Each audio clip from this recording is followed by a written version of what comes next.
할렐루야. 네. 오늘 설교는 월요일날 새벽 설교를 조금 더 보충하고 더 단단하게 해서 말씀을 전합니다. 지금 그 수련회를 좀 하느라고 제 목이 좀 잠겼어요. 이번에 그 프로그램들이 제가 말하는 시간이 없고 거의 다 이제 영상으로 녹화를 해놔가지고 목소리가 잠기지 않을 거라고 생각했는데 큰 착오였습니다. 말을 안 듣더라고요, 애들이. 하여튼 여러분, 믿음과 교만, 그 차이를 아십니까? 믿음과 교만. 우리가 단어라고 하는, 용례죠, 용례. 단어라고 하는 것이 우리가 비슷하게 사용할 수 있어요. 그러니까 믿음이라고 하는 것이 하나님을 믿는다, 내 동료를 믿는다. 그리고 그러니까 이 믿음이라고 하는 것이 이 사람에 대한 어떤 신뢰로 사용할 수 있고, 여러 가지 의미를 다양한 방식으로 믿음이란 단어를 사용할 수 있어요. 그러니까 이런 거죠. 우리가 사랑하면은 하나님께서 우리에게 보여주신 사랑과 부모가 우리에게 보여준 사랑, 내 친구가 나에게 보여준 사랑, 내 형제가 나에게 보여준 사랑, 다 다르죠. 그죠? 근데 우리는 이 언어의 한계예요. 한 단어로, 사랑이란 한 단어로 사용하게 됩니다. 그래서 이 단어를 어떻게 사용할 것이냐, 어떻게 이해할 것이냐, 이게 중요한 거죠. 그래서 우리는 지금 얘기하고 있는 믿음과 교만은 어딜 기준으로 볼 거냐면 성경을 기준으로 볼 겁니다. 성경에서 사용하고 있는 믿음과 성경에서 사용하고 있는 교만의 차이가 뭐냐, 차이. 여러분, 성경에서는 어떤 때에 교만하다고 하고 어떤 때는 믿음의 행동이라고 이야기도 합니다. 근데 그게 좀 내 삶에 적용하고 내가 디테일하게 그의 이야기 속에 들어가 보면 믿음과 교만은 종이 한 장 차이입니다. 무슨 차이라고요? 종이 한 장 차이. 제가 이제 그 설교를 이제 준비를 하다 보니까 기가 막히게 설교를 막 준비합니다. 그러면서 스스로도 감탄을 할 때가 있어요. 기가 막히다. 이거의 은혜를 받지 못하면 지옥에 가야겠다. 이 정도 하고 딱 나왔는데 내려오면서 표정이 안 좋죠. 그럴 때마다 깨닫는 게 여러분 뭔지 아세요? 설교자가 분명히 완벽했거든요. 그래서 완벽하게 준비했어요. 이거 정말 제대로만 전달하면 되겠다 했는데 분명히 제대로 전달했거든요. 근데 여러분 이 자리에 서 보면 여러분이 은혜를 받는지 은혜를 받지 않는지 바로 알 수가 있습니다. 이제 그날 이제 집에 가서 제가 말이 없으면 그날 설교가 제대로 이제 전파가 잘 안 된 거죠. 근데 분명히 저는 정말 기가 막히게 준비했거든요. 그때마다 여러분 드는 생각이 뭐냐면 내가 진짜 하나님을 의지했느냐 아니면 내 능력을 의지했느냐죠. 이제 제가 뭐 다른 거는 자신이 없어도 성경에 관한 한 좀 자신이 있는 편입니다. 워낙 공부도 열심히 했고 학교 다닐 때는 잠자고 이제 소변, 대변 그 시간 그리고 밥 먹는 시간 외에는 다 책만 봤으니까. 그래 그 자신이 있는데 그건 제 능력이죠. 제 능력을 의지해서 설교 강단에 올라가면 어김없이 실패하고 내려옵니다.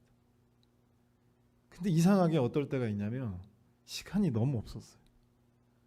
시간이 너무 없어서 설교 준비가 생각만큼 완벽하게 되지 않았습니다. 심지어는 설교 원문을 다 외워야 되는데 외우질 못한 거예요. 그렇게 자신 없게 나갈 때가 있어요. 근데 상상하지도 못한 은혜가 흘러 넘칠 때가 있습니다. 할렐루야. 여러분 이 차이가 뭔지 아세요? 교만과 믿음의 차이입니다. 설교자들도 그런 실수를 한다니까요. 하나님을 의지하면 믿음이고 나를 의지하면 교만이 되는 겁니다. 이게 성경에서 얘기하는 믿음, 성경에서 믿음 말하는 교만이라고 하는 거죠. 여러분, 세상에 완벽한 사람은 없죠. 다윗도, 오늘 본문에 나와 있는 다윗도 완벽한 사람은 아닙니다. 먼저 다윗이 왜 완벽하지 않았는가 좀 살펴볼 거예요. 제가 뭐 누차 말씀드렸지만 아마 들으신 분들은 많이 들으셨을 거예요. 원래 이 완벽이란 단어는 어디에만 붙일 수 있냐면 누구한테만 붙일 수 있어요? 하나님한테만 붙일 수 있어요. 우리는 완벽이라는 단어를 하나님께 붙일 수 있습니다. 그런데 사람은 누구나 교만하기 때문에 우리는 다 누구나 교만합니다. 언제든지 교만해질 수 있어요. 그래서 이 교만하기 때문에 자기가 완벽하다고 착각합니다. 그래서 하는 실수가 내 기준으로 판단하는 거죠. 왜요? 나는 완벽하니까. 완벽한 기준으로 판단하는 거예요. 그러다 보면 내 기준으로 보면 다 어떤 사람이에요? 다 어떤 사람이죠? 다 이상한 사람입니다. 내 기준으로 보면. 가끔 그런 생각이 들 때가 있을 거예요. 그때마다 여러분 나를 좀 살펴봐야 돼요. 한 가지 예를 들면 은호, 제 아들이 이름이 은호인데 은호 기준으로도 부모님이 좀 이상할 거예요. 은호 기준으로. 이해되셨어요? 은호 기준으로도 부모님이 좀 이상할 겁니다. 자, 보세요. 부모 입장에서 물을 끓이고 있습니다. 왜요? 우유를 주려고 물을 끓이고 있단 말이에요. 그런데 은호 입장에서는 왜 빨리 안 주지? 그죠? 왜 빨리 안 주지? 그거 그대로 주면 어떻게 해요? 두 가지 문제가 있죠. 너무 뜨거울 수 있고요. 그리고 물이 제대로 끓지 않아서 세균이나 바이러스가 있을 수 있습니다. 그렇죠? 100도로 끓였다가 45도로 온도를 낮춰야 되죠. 그리고 우유를 타서 줘야 됩니다. 내 물이 없을 때 왜 내 부모가 나에게 우유를 주지 않지? 내 부모는 어떤 사람이야? 이상한 사람이야 라고 생각하는 거죠. 제가 밤 11시였습니다. 밤 11시에 은호가 이제 제 아들이 막 찡얼찡얼 거리기 시작해. 두 살 정도 되니까 자기 주장이 좀 다양해졌어요. 그러더니 갑자기 문을 가리킵니다.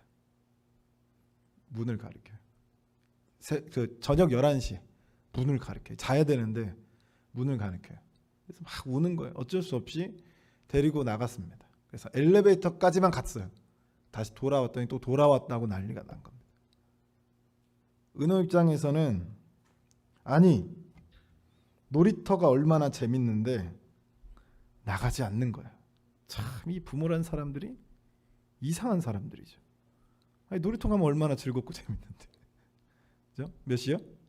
저녁 11시. 분명 우리가 견지하는 자세는 어떤 자세냐면 나는 뭐하지 않다? 완벽하지 않다. 이게 교만으로 빠지지 않는 안전장치인 거죠. 그래서 우리가 이 안전장치가 있으면 뭐 하게 되냐면 마태복음 7장 2절에 산상수훈 마지막 장인 7장 2절에 너희가 비판하는 그 비판으로 너희가 비판을 받을 것이오라고 되어 있어요. 그러니까 우리가 판단을 하게 되면 비판을 우리가 받게 되는 것이죠. 왜냐하면 나는 완벽하지 않은데 내 기준으로 판단하다 보니까. 그렇죠? 다윗 이러한 것처럼 우리가 완벽한 사람은 아무도 없어요. 완벽한 사람. 다윗도 여러분 분명히 완벽하지 않은 사람이에요. 그래서 이 다윗의 완벽하지 않음을 여러분에게 증명할 건데 한번 성경책 찾아보겠습니다. 사무엘상 17장 25절입니다. 사무엘상 17장 25절이에요. 이 상황이 어떻게 됐냐면 다윗이 형들이 전쟁터에 있어서 아버지의 명령을 받고 이제 뭐 아들들이 이제 형들이죠. 형들이 살아 있는지 지금처럼 뭐 전화하거나 편지를 보낼 수 있는 그런 시스템이 없잖아요. 실제 다윗이 그 전쟁터에 가서 형들이 살아 있는지를 좀 확인하고 싶었던 거죠. 아버지가. 그래서 막내인 다윗을 보낸 거예요. 그래서 다윗이 갔더니 거기에 누가 막 소리를 지르고 있어요? 그렇죠? 여러분 많이 들어봤잖아요. 누가 소리를 지르고 있죠? 골리앗이 하나님의 군대를 모욕하고 있었죠. 그 소리를 듣고 25절에 17장 25절입니다. 함께 읽습니다. 시작. 이스라엘 사람들이 이르되 너희가 이 올라온 사람을 보았느냐? 참으로 이스라엘을 모욕하러 왔도다. 그를 죽이는 사람은 왕이 많은 재물로 부하게 하고 그의 딸을 그에게 주고 그 아버지의 집을 이스라엘 중에서 세금을 면하게 하시리라. 지금 우리가 기억하는 다윗의 모습은 어떤 모습이냐면 25절 초반부예요. 이스라엘을 모욕하러 왔다. 저 사람이 그를 죽인 이 사람이 너네 지금 봤냐? 이 골리앗이라고 하는 사람이 하나님의 군대를 모욕하러 왔다. 분개하는 거죠. 우리 이것만 봐요. 근데 실질적으로 이 다윗이 또 다른 마음이 어떤 마음이 있냐면 25절 후반부에 보면 그를 죽이는 사람은 왕이 많은 재물로 부하게 하고 그의 딸을 그에게 주고 그 아버지의 집을 이스라엘 중에서 뭘 면하게 해준다고요? 세금을 면하게 하시리라. 이거 다윗이 한 말입니다. 그러니까 첫 번째는 뭘 얻을 수 있어요? 많은 재물. 두 번째는 사위라고 하는 정치적인 높은 지위. 그리고 마지막으로 뭐예요? 당시 왕정이 시작되고 부여된 어마어마한 세금으로부터의 혜택입니다. 다윗이 분명히 다른 마음도 있었겠지만 여기서 제가 보고자 하는 건 다윗이 다른 마음도 있었다라는 거죠. 골리앗과 싸울 때 다른 마음도 분명히 있었다. 두 번째는 26절입니다. 바로 그 뒤죠. 제가 읽어드리겠습니다. 눈으로 따라오세요. 다윗이 곁에 서 있는 사람들에게 말하여 이르되 이 블레셋 사람을 죽여 이스라엘의 치욕을 제거하는 사람에게 어떠한 대우를 하겠느냐? 이 할례받지 않은 블레셋 사람이 누구이기에 살아계신 하나님의 군대를 모욕하겠느냐? 자, 여기서 우리가 기억하는 건 살아계신 하나님의 군대를 모욕하느냐? 이 다윗의 멘트를 우리가 기억하는데 그 앞에 부분인 이 블레셋 사람을 죽여 이스라엘의 치욕을 제거하는 사람에게 어떠한 대우를 하겠느냐를 다윗이 이야기하는 거죠. 다윗이 몰라서 물어보는 게 아니라 바로 그 전전 25절의 혜택 세 가지, 재물, 많은 재물, 그리고 정치적인 지위, 그리고 세금 면제. 이거 알고 있어. 어떤 대우를 할 줄 알고 있었다는 거죠. 그러면서 물어보는 겁니다. 자, 18장 26절 한번 찾아보겠습니다. 18장 26절. 이 골리앗을 쓰러뜨리고 사울 왕이 자기 딸을 줬을까요, 안 줬을까요? 퀴즈. 줬을까요, 안 줬을까요? 안 줬습니다. 그러니까 이 갑자기 그 다윗의 인기가 좋아질 거 아니에요? 사울은 지금 첫 번째로 왕이 된 사람이에요. 그러니까 정치적으로 아직 그 완전하지 않은 그 전제 정치, 중앙 정치가 잘 안 되는 그런 때거든요. 그때 다윗이 등장했으니까 좀 경계가 되겠죠. 그 자기 딸을 주지 않았거든요. 사울은 그때부터 다윗이 전쟁터에서 죽었으면 좋겠었어요. 사울의 입장에서는. 근데 오늘 18장 26절 한번 같이 읽어보겠습니다. 사울이 다윗에게 전쟁터에서 죽으라고 그 블레셋 군인들의 표피를 100개를 가져오라고 해요. 가서 이제 싸우다 죽으란 얘기죠. 그때 이제 다윗이 그 이야기를 듣더니 가서 표피 100개를 얻어오면 내가 딸을 주겠다. 이 이야기를 듣더니 26절입니다. 함께 읽습니다. 시작. 사울의 신하들이 이 말을 다윗에게 아뢰매 다윗이 왕의 사위 되는 것을 좋게 여김으로 결혼할 날이 차기 전에 라고 되어 있죠. 지금 뭘 좋게 여겼다고요? 왕의 사위가 되는 것을 좋게 여겼다. 그러니까 지금 다윗의 목표가 여러분 뭔지 아시겠죠? 다윗의 목표. 아마 이 다윗은요. 사무엘이 와서 자기에게 기름을 부으면서 너는 왕이 될 거야. 그 순간부터 가슴 속에 뭐가 막 타올랐을까요? 가슴 속에 막 뭐가 타올랐을까요? 왕이 되고자 하는 욕망이 막 타올랐겠지. 그리고 그 기회가 왔다라고 생각한 겁니다. 하나님께서 이러한 다윗 욕망이 타오르고 기회주의자며 상황을 명확하게 판단해서 자기의 흐름대로 가져가고자 하는 다윗의 이 영특함을 하나님께서 어떻게 하냐면 도망자의 삶을 통해서 이 욕망을 뭘로 승화시켜요? 믿음으로 승화시킵니다. 그래서 어느 곳에 가든 하나님께 무릎을 꿇고 기도할 수 있는 사람. 자기가 왕의 자리에 물러날 수도 있는 상황이 닥쳐와도 하나님께 죄를 용서로 빌 수 있는 사람. 그런 사람으로 하나님께서 바꿔놓으신 거죠. 다윗의 약점은요, 기회주의자이고 골리앗과 싸운 이유가 하나님을 위해서도 분명히 있었지만 분명 자신의 출세욕도 포함되어 있었습니다. 근데 우리가 다 그렇잖아요. 우리가 다 그렇습니다. 그러니까 다윗은 그냥 자기 몇천 년 전 사람이 아니라 지금의 우리의 모습을 그대로 담고 있는 거죠. 연약하게나마 믿음이 있지만 완전하지 않는 사람들을 불러서 훈련시켜 결국 믿음의 사람으로 만드는 것이 하나님의 방법이라고 하는 겁니다. 이처럼 다윗도 완벽하지 않았습니다. 근데 여러분, 우리가 설교에서 보면 다윗과 골리앗이 싸우는 장면, 그 이야기를 굉장히 많은 그 목사님들이 설교를 많이 해요. 유명하잖아요. 다윗과 골리앗은 아마 교회 다니지 않아도 알 거예요, 사람들이. 왜 유명한 거죠? 왜 그 목사님들이 그 부족해 보이는 다윗을 설교 강단에 올려놓고 이 사람처럼 되자라고 얘기합니까? 이 단점을 완벽하게 승화시킬 만큼 엄청난 장점이 있는 사람이었기 때문입니다. 오늘 주제가 믿음과 교만이죠. 다윗이 여러분 어떤 엄청난 장점이 있었냐면, 오늘 본문에도 우리에게 얘기해 주지만 다윗은 사울 왕에게 자신의 경험담을 이야기해 줘요. 그 경험담이 뭐냐면 사자나 곰이 자기의 양을 물어간단 말이에요. 그럼 여러분 어떡하겠어요? 100마리 양이 있는데 사자가 와서 한 마리 양을 물어간단 말이에요. 그럼 여러분 어떡하겠어요? 브라보, 99마리는 지켰어. 그러실 거 아니에요? 잘못하면 다 죽을 수도 있어요. 나도 죽을 수 있는데, 그죠? 근데 다윗은 어떻게 했다고요? 쫓아가서 그 양을 구해오는 거죠. 그 과정 속에서 하나님이 사자도 곰도 쓰러뜨리게 만드신 거예요. 그걸 이 다윗이 경험한 거죠. 그래서 오늘 본문에 골리앗 앞에 쓰는데, 여러분 다윗이 누구의 이름으로 섭니까? 누구의 이름으로 서요? 하나님의 이름으로 섭니다. 그래서 골리앗 앞에 그러죠. 너는 창과 단창으로 나오지만 나는 뭘로 나간다? 만군의 여호와의 이름으로 나가노라.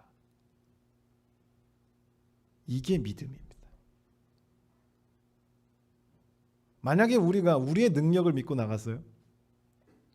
우리의 능력을 믿고 나갔습니다. 그럼 이건 뭐죠? 성경의 입장에서요.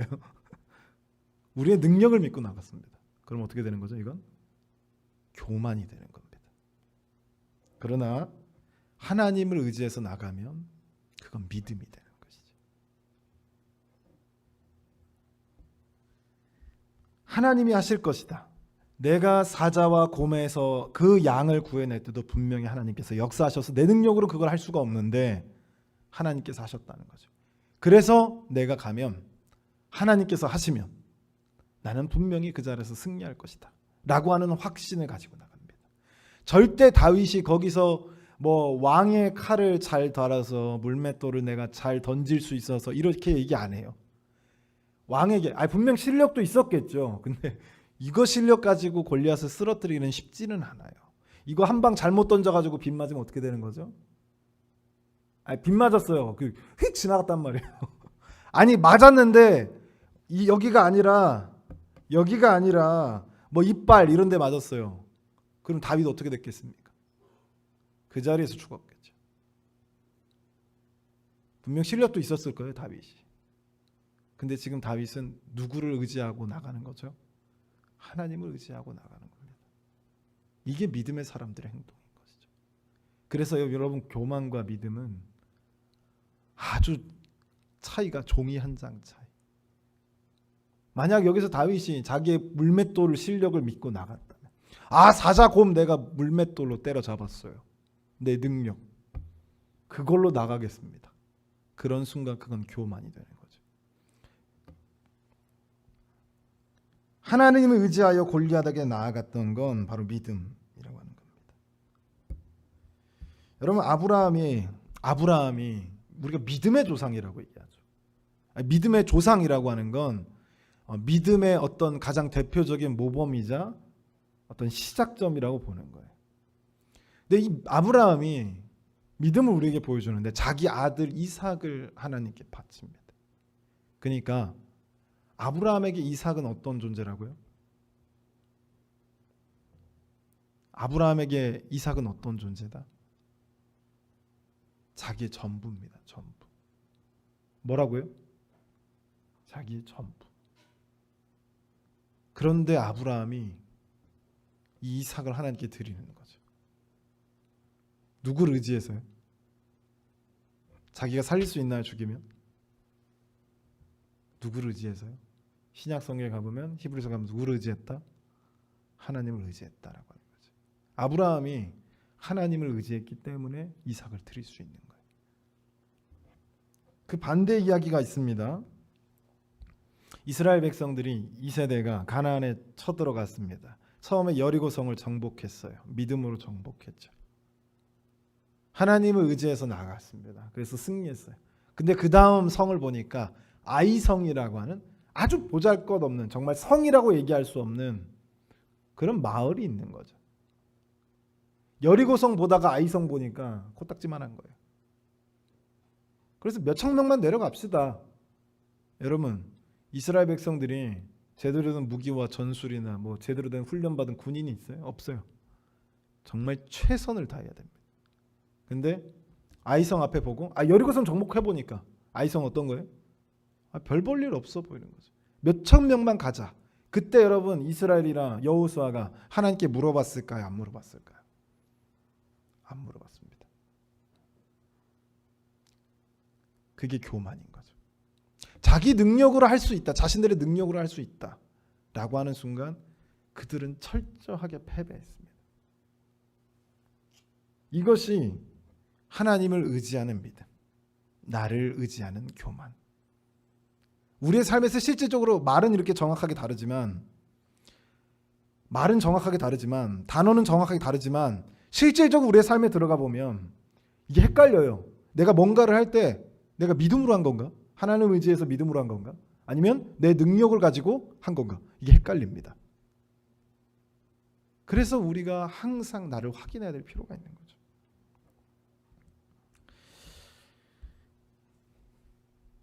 한 농장에 나귀하고 닭이 살았습니다. 누가 살았다고요? 네, 나귀하고 닭이 살았어요. 근데 그들이 이제 농장이니까 울타리가 있을 거 아니에요. 울타리에서 아주 편안한 삶을 살고 있었어요. 그런데 어느 날 갑자기 사자가 울타리를 넘어서 그 나귀와 닭에게 달려들기 시작합니다. 나귀는 직감했어요.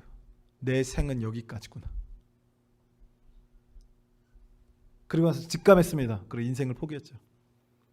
끝났다. 참 행복한 삶이었다. 막 사자가 달려오는 그 순간 갑자기 옆에 있던 닭이 꼬끼요 하고 우는 겁니다. 그랬더니 집에 있던 주인이 총을 들고 나온 거예요.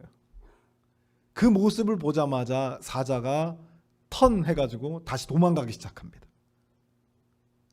그때 나귀가 눈을 징긋 감았다가 눈을 뜨니까 어떻게 됐어요? 상황이 자기한테 지금 막 달려오고 있었거든요.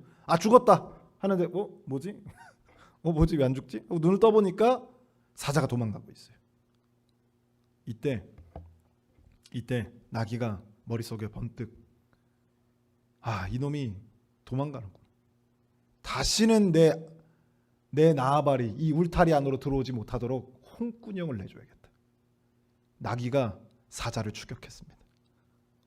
이 겁쟁이 사자를 혼내주기 위해서 쫓아갔죠. 그러다가 사자가 한참 도망가다가 뒤에 보니까 사냥꾼이 쫓아오지 않는 거죠. 그래서 안심하고 속도를 줄이고 멈춰 섰습니다. 근데 갑자기 이상한 이런 소리를 내면서 나귀가 쫓아오고 있는 거예요. 그날 나귀는 정말로 죽었습니다. 여러분, 이 차이가 뭔 것 같아요? 닭은 주인을 의지해서 거기서 나귀처럼 생을 직감한 게 아니라 주인을 의지해서 꽃기호 울었습니다. 살 수 있었죠. 나귀는 사자가 자기의 능력 때문에 도망가는 줄 착각했습니다. 그래서 사자를 혼쭐 내려고 쫓아간 것이죠. 자기 능력을 믿고. 우리가 이 이야기 속에서 누가 교만한 자고 누가 믿음이 있는 자인지 명확하게 보이죠. 사랑하는 성도 여러분, 하나님을 의지해서 믿음의 삶을 사시길 주님의 이름으로 소원합니다. 나를 의지하고 살아가면 결국 우리는 교만한 삶을 살아갈 수밖에 없어요. 하나님의 사람, 아니 세상 사람, 하나님께서 부르시지 않을 사람, 이미 하나님께서 구원하시겠다고 계획이 없던 사람은 상관없어요. 그냥 막 살아도 하나님께서 그렇게 개입하거나 그러지 않습니다. 근데 하나님의 사람은요, 하나님께 돌아와야 되거든요. 그러면 자기 능력을 믿고 교만하게 행동하면 어떻게 해서든 하나님 그 사람을 실패하게 만들어야 돼. 그래서 여러분 가만히 보면 우리가 교회에서 열정적으로 나와서 또는 믿지 않던 사람들이 교회에 나왔을 때 어떤 경험을 하게 되냐면 세상 속에서 철저한 실패를 맛보고 옵니다. 그때서야 우리가 뭐 할 수 있는 거죠? 나를 내려놓고 하나님을 의지할 수가 있는 거죠. 그제서야 교만이 아니라 믿음이 나올 수 있는 겁니다. 할렐루야. 우리의 삶에서 나귀와 같은 교만한 삶이 아니라 닭처럼 믿음의 삶을 살아가시길 주님의 이름으로 소원합니다. 제 기도하겠습니다. 사랑의 하나님 아버지, 오늘 사무엘상 17장에 다윗이 골리앗과 싸우는 그 이야기의 모습을 통해서 어떤 것이 믿음이고 어떤 것이 교만인지 오늘 본문의 말씀을 통해서 우리가 확인하였습니다. 하나님이 이 말씀을 우리가 기억하게 해주시고 우리가 교만한 삶이 아니라 나를 믿고 나아가는 삶, 다른 것을 믿고 나가는 삶이 아니라 하나님을 의지해서 믿음으로 살아갈 수 있는 놀라운 삶을 허락하여 주시고 붙잡아 주시옵소서. 이 모든 말씀 우리와 함께 해주실 줄 믿고 예수 그리스도의 이름으로 받들어 기도드리옵나이다. 아멘.